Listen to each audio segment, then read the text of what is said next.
Salut à tous, je vous avais dit que je vous ferai une autre vidéo si les tomates dans la couche chaude rataient.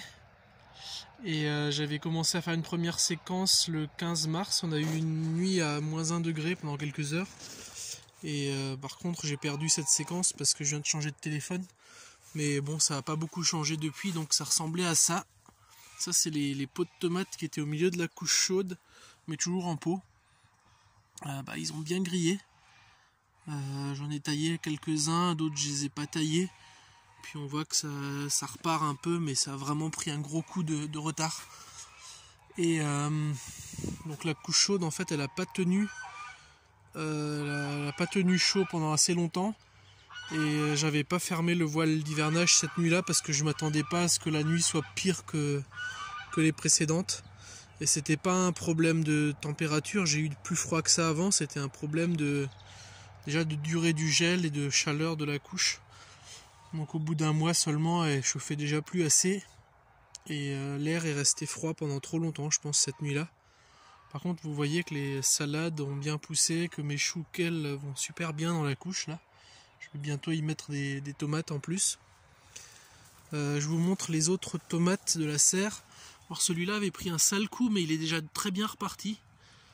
Donc lui, il a été moins endommagé que ceux qui étaient dans le pot là-dessus. Il y a d'autres tomates là qui sont un peu cachées. Celui-là avait plutôt bien tenu le coup. Il est encore un peu moche, mais le lendemain du gel, il était moins grave que... Par exemple, celui-là était assez moche, mais il a bien repris aussi. En fait, ce qui s'était passé, c'est qu'autour du tonneau d'eau de 200 litres, là, il y a un plan, un deuxième plan ici, et un troisième dans le fond, là-bas, qui avait beaucoup moins été abîmé que les autres. Donc la chaleur de cette masse thermique de 200 litres d'eau a mieux marché que la couche chaude pour protéger les tomates autour. Bon, lui, il était assez amoché, il est déjà bien reparti. Donc ils sont pas morts, hein, mais ils ont pris un sacré coup de retard. Ce que j'ai fait depuis, il me restait 3 pieds de tomates dans la véranda en pot que j'avais mis par sécurité. Et à peu près 2-3 jours après ce gel, je les ai mis dans la serre eux aussi.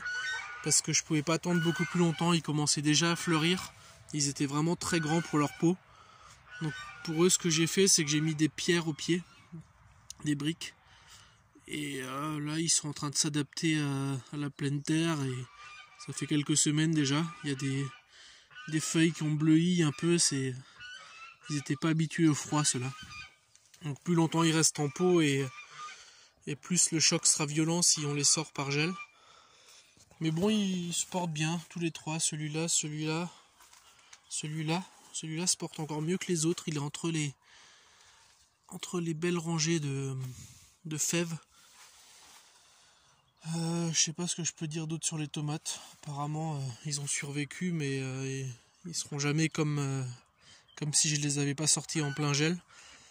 Là, on a 2 jours de froid qui s'annoncent. Alors, a priori, ça serait pas du gel. Par contre, en l'après-midi, la serre se réchauffera pas beaucoup. Donc, on verra bien après-demain comment mes nouvelles tomates se portent.